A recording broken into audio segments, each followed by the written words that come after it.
Hello everyone, welcome to our channel. आज आम मानव अधिकार बा human rights related MCQ solve करबा जहाँकि ओटीटी बीएड और स्टेट एग्जाम पई आपनकर हेल्पफुल हबो।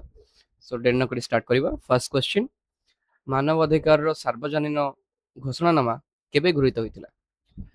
1948 डिसेंबर 10 तारिख रे होइतिला।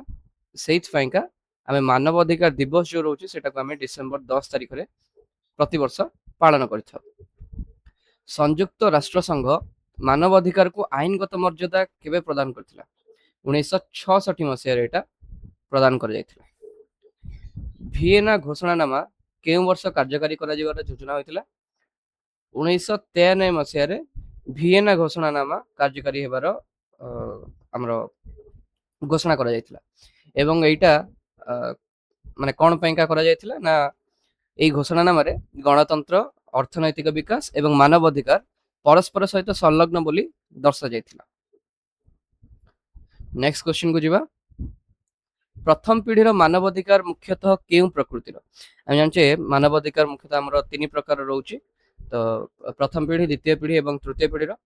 तो प्रथम पीढ़ी मानव अधिकार जो गुड़ा रोचे से गुड़िक आद्य भाग में व्यक्ति को अधिक सामाजिक और राजनैतिक अधिकार मिलने उद्यम कर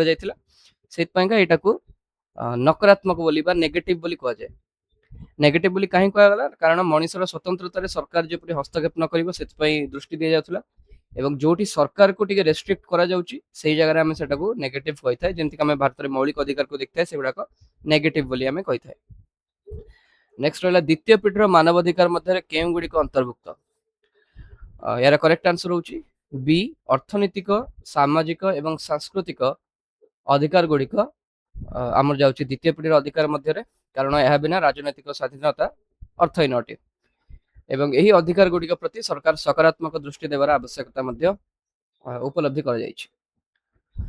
भारत रे मानव अधिकार सुरक्षा आईन केबे प्रणयन करा जायतिला? 1993 मसीह। तो सेही वर्ष ही हमर जातीय मानव अधिकार कमिशन गठित होइतिला, जोटा कि 29 सेप्टेम्बर 1993 रे गठन करा जायतिला। तो क्वेश्चन आसला एनएचआरसी रो अध्यक्ष किए होई परिबे? तो एनएचआरसी रो अध्यक्ष किए होई परिबे?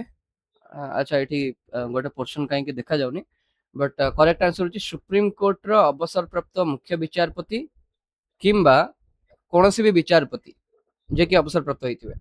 या माने कोन कि आगुरु थिला कि 2019 मसिया पूर्व थिला कि केवल अवसर प्राप्त मुख्य विचारपति जे थिबे से ही परिबे, किंतु 2019 परे ही परछि कि अवसर प्राप्त कोनोसी विचारपति ही परिबे। तो सी पोर्शन एटी देखा जाउनी, तो एटी लिखा है कि सुप्रीम कोर्ट रो कोनोसी भी जज भी हमरो हे परिबे एनएचआरसी रो अध्यक्ष। तो एनएचआरसी रो अध्यक्ष एवं सदस्यंकर कार्यकाल केते वर्ष रहउची? कार्यकाल हमर रहउची 3 वर्ष। 3 वर्ष पर्यंत से कार्य कर परिबे, नहले जदि 70 वर्ष जदि तांको आगुआ हे जिवो ताहले मध्य से रिटायरमेंट सेटु तांको दिया जिवो। तेणुकर दुईटा ऑप्शन हमको देखा पड़ो, जदि 3 वर्ष किंबा 70 वर्ष रु 70 वर्ष पर्यंत ताहले सेटा हमर करेक्ट आंसर रहइबो। जदि खाली 3 वर्ष देछि ताहले 3 वर्ष, जदि खाली 70 वर्ष देछि ताहले 70 वर्ष बयस देछि ताहले हम सेटा सिलेक्ट कर परिबा।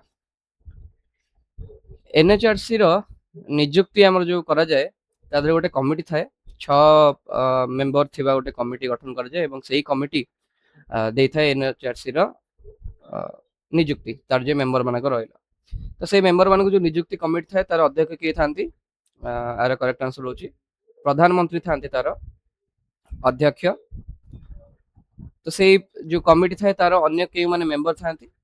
तार मेंबर थांती हमर प्रधानमंत्री हेले, देन लोकसभा बाचस्पति, केंद्र गृह मंत्री, राज्यसभा उपाध्यक्ष एवं लोकसभा एवं राज्यसभा विरोधी दल नेता जो मान थांती से मान तार सदस्य थांती। नेक्स्ट क्वेश्चन रहिला, आमनेस्टी इंटरनेशनल केउ क्षेत्र में कार्य करे? एटा मानव अधिकार सुरक्षा क्षेत्र में काम करे, गोटे इंटरनेशनल ऑर्गेनाइजेशन।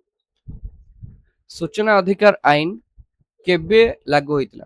2005 मसिया रे हमर आरटीआई एक्ट आसिला, राइट टू इन्फॉर्मेशन एक्ट बा सूचना अधिकार आईन। संविधान रो केउ धारा को भारतीय न्यायालय मानव अधिकार दृष्टि व्यापक करिसंती? धारा 21 हमर जोटा रहउची राइट टू लाइफ जोटा रहउतला ତ ସେଇ ଆର୍ଟିକଲ ଟାକୁ ଆମର କଣ କରାଯାଇଛି ନା ୱାଇଡେନ୍ କରାଯାଇଛି। ତା ମାନେ କଣ ଆମେ ଯେମିତି ଦେଖିପାରୁଛେ ବିଶୁଦ୍ଧ ଜଳ ବିଶୁଦ୍ଧ ବାୟୁ ସେଇଟାକୁ ଧାରା 21 ଭିତରେ ରଖାଯାଉଛି।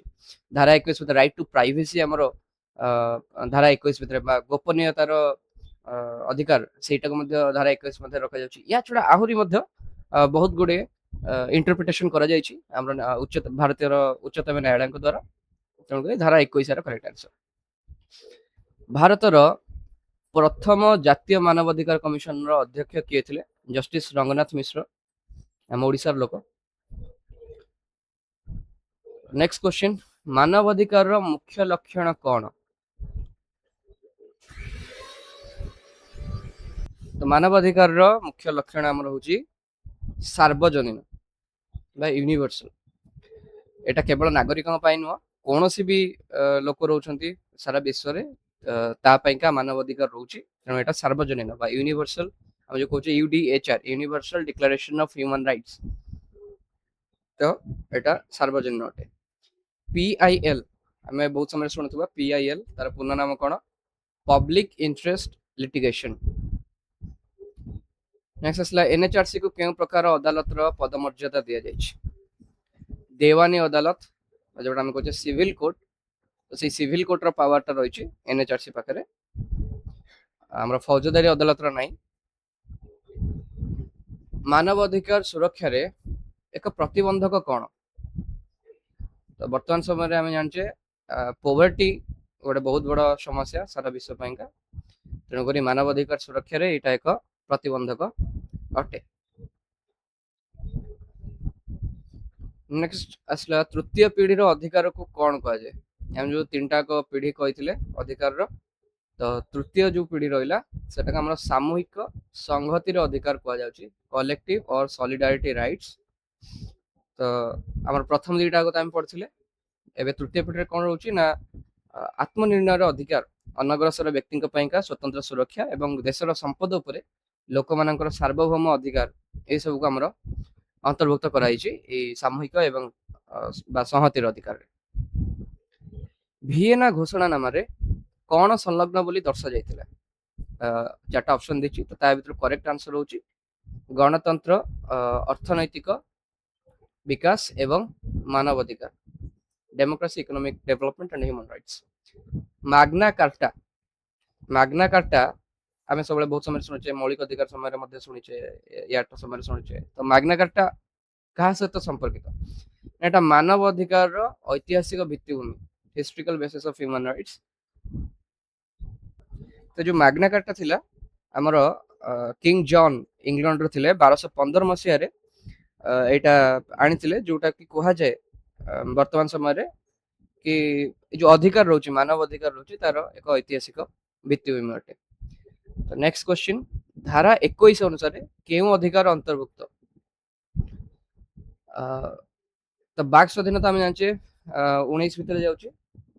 ତ right to live with dignity, ମର୍ଯ୍ୟାଦା ସହିତ ବଞ୍ଚିବାର ଅଧିକାର, ଏଇଟାକୁ ଦିଆଯାଇଛି ଆର୍ଟିକଲ 21 ମଧ୍ୟରେ। ମର୍ଯ୍ୟାଦା ସହିତ ବଞ୍ଚିବାର ଅଧିକାର ରହୁଛି ଏବଂ ମର୍ଯ୍ୟାଦା ସହିତ ମରିବାର ମଧ୍ୟ ଅଧିକାର ରହୁଛି। ସେଥିପାଇଁ ଆମେ ଯୋଉ ଦେଖୁଛେ କୌଣସି ଲୋକକୁ ଯଦି ଫାଶୀ ଦଣ୍ଡ ଦିଆଯାଉଛି ତାହେଲେ ସେଇଟା ନ୍ୟାୟ ଉଚିତ ହେଇଥିବା ଦରକାର ବା ନ୍ୟାୟୋଚିତ ହେବା ଦରକାର।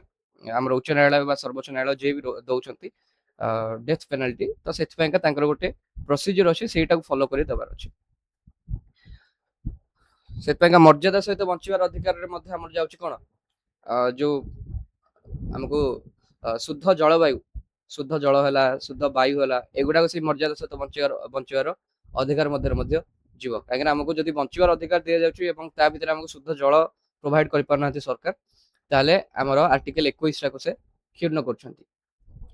ନେକ୍ସଟ କ୍ୱେଶ୍ଚିନ୍, 1979 ମସିହାର କେଉଁ ମାମଲା ଜେଲର ଦୁରବସ୍ଥା ଉପରେ ଦାୟର ହେଇଥିଲା? ତ ଆମର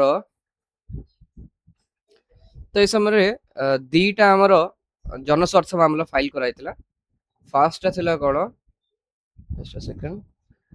ଦିଟା ଆମର ଜନସ୍ୱାର୍ଥ ମାମଲା ଫାଇଲ କରାଯାଇଥିଲା। ଫାର୍ଷ୍ଟଟା ଥିଲା Hussain Ara Khatoon versus state of Bihar, ଆଉ ଗୋଟେ ଥିଲା ସୁନିଲ ବାତ୍ରା ଭର୍ସେସ ଦିଲ୍ଲୀ ଆଡମିନିଷ୍ଟ୍ରେସନ। ତ ଏଇ ଦିଟାକ କେସ୍ ଫାଇଲ କରାଯାଇଥିଲା 1979 ରେ, ଯୋଉଥିରେ ଲ୍ୟାଣ୍ଡମାର୍କ ଜଜମେଣ୍ଟ ଦେଇଥିଲେ ସୁପ୍ରିମ କୋର୍ଟ ଅଫ ଇଣ୍ଡିଆ, ଯୋଉଟା କି ଆମର ଜେଲ ମଧ୍ୟରେ ଥିବା କଏଦୀ ମାନଙ୍କର ତାଙ୍କର ଯୋଉ ଅଧିକାର ରହୁଛି ଏବଂ ଭାରତୀୟ ନ୍ୟାୟ ବ୍ୟବସ୍ଥା କୁ ଆମର ସମାଲୋଚନା କରାଯାଇଥିଲା ସେ ସମୟରେ ତାକୁ ସୁଧାରିବା ପାଇଁକା ଅଣାଯାଇଥିଲା। ମାନବାଧିକାର ଉଲ୍ଲଂଘନ ବିରୋଧରେ କିଏ ସ୍ୱର ଉତ୍ତୋଳନ କରିପାରିବ? କୌଣସି ଜନସଚେତକ ବ୍ୟକ୍ତି ଏବଂ ସଂସ୍ଥା ଏବଂ ଏହା ଦ୍ୱାରା ସେମାନେ ଆମର ଯୋଉ PIL ରହୁଛି ତା ଦ୍ୱାରା ସେମାନେ ସୁପ୍ରିମକୋର୍ଟ ବା ହାଇକୋର୍ଟ ସମ୍ମୁଖରେ ତାଙ୍କର ଦାବି ଉପସ୍ଥାପନ କରିଥାନ୍ତି, ଜଣେଇଥାନ୍ତି କି ଆମର ଅଧିକାର କ୍ଷୁଣ୍ଣ ହଉଛି ଏବଂ ଆମର ଯୋଉ ପ୍ରେସର ଗ୍ରୁପ୍ସ ରହୁଛି ସେମାନେ ମଧ୍ୟ କାମ କରିଥାନ୍ତି ଏ ରିଲେଟେଡ। ମାନବାଧିକାର କେନ୍ଦ୍ରବିନ୍ଦୁ କିଏ? କେନ୍ଦ୍ରବିନ୍ଦୁ ଅବଭିୟସଲି ବ୍ୟକ୍ତି ହଉଛି ଦ ଇଣ୍ଡିଭିଜୁଆଲ, ବିକଜ ବ୍ୟକ୍ତିର ଅଧିକାରକୁ ନେଇକି ଆମର ମାନବାଧିକାର ଆମେ କହୁଛେ, ତାର ସୁରକ୍ଷା ଆମର ଦାୟିତ୍ୱ। ଭାରତର ଯୋଉ NHRC ରହିଛି ସେଥିରେ କେତେ ଜଣ ସଦସ୍ୟ ରହିଥାନ୍ତି? ସେ କ୍ୱେଶ୍ଚିନ୍ ଟିକେ କନଫ୍ୟୁଜିଂ ରହିଥାଏ ବହୁତ ସମୟରେ। ତୁମକୁ ସବୁବେଳେ ଦେଖିବ କି କ୍ୱେଶ୍ଚିନ୍ ରେ ଅଧ୍ୟକ୍ଷଙ୍କୁ ମିଶାଇକି କୁହାଯାଇଛି ନା ଅଧ୍ୟକ୍ଷଙ୍କୁ ନ ମିଶାଇ କୁହାଯାଇଛି। ଯଦି ଅଧ୍ୟକ୍ଷଙ୍କୁ ମିଶା ଯାଉଛି ତାହେଲେ ଆମେ 6ଟା ନର୍ମାଲି ସଦସ୍ୟ ଥାନ୍ତି। ଯଦି ଅଧ୍ୟକ୍ଷଙ୍କୁ ନ ମିଶା ଯାଉଛି ଦେନ୍ ଆମର 5ଟା ସଦସ୍ୟ ରହିବେ। ତ ସେ ଯୋଉ 5ଟା ସଦସ୍ୟ ରହୁଛନ୍ତି କିଏ ରହୁଛନ୍ତି? ଆମେ ତ ଅଧ୍ୟକ୍ଷ କିଏ ରହିଲେ ନା କୌଣସି ଉଚ୍ଚତମ ନ୍ୟାୟାଳୟରେ କାର୍ଯ୍ୟରତ ଅଥବା ଅବସରପ୍ରାପ୍ତ ବିଚାରପତି। କିନ୍ତୁ ମାନେ ମୁଖ୍ୟ ବିଚାରପତି ହେଇପାରିବେ, ବିଚାରପତି ହେଇପାରିବେ। ଯୋଉ ଅନ୍ୟ 5ଟା ସଦସ୍ୟ ରହିଲେ ସେଥିମଧ୍ୟରୁ ପ୍ରଥମ ସଦସ୍ୟ ରହିବେ ଉଚ୍ଚତମ ନ୍ୟାୟାଳୟରେ କାର୍ଯ୍ୟରତ ଅଥବା ଅବସରପ୍ରାପ୍ତ ବିଚାରପତି। ଆଉ ଯଦି ତାଙ୍କର ଆମର ନିଯୁକ୍ତି ଦିଆଯାଉଛି ଦେନ୍ ସୁପ୍ରିମକୋର୍ଟର ମୁଖ୍ୟ ବିଚାରପତିଙ୍କର ପରାମର୍ଶ ନିଆଯାଉଛି ସେଥିପାଇଁ। ସେକେଣ୍ଡ ସଦସ୍ୟ ଯିଏ ରହିଲେ ସେ ଉଚ୍ଚ ନ୍ୟାୟାଳୟରେ କାର୍ଯ୍ୟରତ ଅଥବା ଅବସରପ୍ରାପ୍ତ ମୁଖ୍ୟ ବିଚାରପତି କିମ୍ବା ଅନ୍ୟ ବିଚାରପତି ହେଉଛନ୍ତି। ତ ୟା ପାଇଁକା ସୁପ୍ରିମକୋର୍ଟର ମୁଖ୍ୟ ବିଚାରପତିଙ୍କର ମଧ୍ୟ ପରାମର୍ଶ ନିଆଯିବ। ଆଉ ଯୋଉ 3ଟା ସଦସ୍ୟ ରହିଲେ ସେମାନେ ମାନବାଧିକାର ସୁରକ୍ଷା କ୍ଷେତ୍ରରେ ସକ୍ରିୟ ଅଂଶଗ୍ରହଣ କରିଥିବା ବା ବାସ୍ତବ ଅଭିଜ୍ଞତା ଥିବା 3 ଜଣ ବ୍ୟକ୍ତି ରହିବେ, ଯାହା ମଧ୍ୟରେ ମ୍ୟାଣ୍ଡେଟୋରିଲି ଜଣେ ମହିଳା ରହିବେ। ସୋ ନେକ୍ସଟ କ୍ୱେଶ୍ଚିନ୍ କୁ ଯିବା। ହ୍ୟୁମାନ୍ ରାଇଟ୍ସ ୱାଚ୍ କ'ଣ? ଏଇଟା ଗୋଟେ ସଂସ୍ଥା ରହିଛି, ବେସରକାରୀ ସଂସ୍ଥା ବା NGO ଆମେ କହୁଛେ, ଯାହାକି ଆମର ମାନବାଧିକାର ସୁରକ୍ଷା ଦିଗରେ କାର୍ଯ୍ୟ କରୁଛି। ହିଂସା ଭାବ କାହିଁକି ମାନବାଧିକାର ପାଇଁ ବିପଦ? କାହିଁକି ନା ଏହା ଅନ୍ୟର ଅଧିକାରକୁ କ୍ଷୁଣ୍ଣ କରେ। ଆମେ ଜାଣିଛେ ହିଂସାତ୍ମକ ଦିଗରେ ମଣିଷ କ'ଣ ବି କରିପାରେ ଆମେ ସମସ୍ତେ ଅନୁଭବ କରୁଛେ ବା ବର୍ତ୍ତମାନ ସମୟରେ ସମାଜ ଦେଖିପାରୁଛେ। ତେଣୁକରି ଏହା ଅନ୍ୟର ଅଧିକାରକୁ କ୍ଷୁଣ୍ଣ କରୁଅଛି, ସେଥିପାଇଁ ଏହା ମାନବାଧିକାର ପାଇଁ ବିପଦଜନକ ଅଟେ। ସୋ ଏତିକିରେ ଫାର୍ଷ୍ଟ ପାର୍ଟଟା ଆମେ ସାରୁଛେ। ନେକ୍ସଟ ପାର୍ଟରେ ଆଉ 30ଟା କ୍ୱେଶ୍ଚିନ୍ ସଲ୍ଭ କରିବା। ଆଶା କରୁଛି ଭିଡ଼ିଓଟି ଭଲ ଲାଗିଥିବ। ଭଲ ଲାଗିଥିଲେ ଲାଇକ୍ କରିବେ, ସେୟାର କରିବେ ଏବଂ ସବସ୍କ୍ରାଇବ କରିବେ। କମେଣ୍ଟ ଦେବାକୁ ଭୁଲିବେ ନାହିଁ ଏବଂ ଏଥିସହିତ ଆମେ ରଖୁଛୁ। ଜୟ ହିନ୍ଦ, ଜୟ ଭାରତ।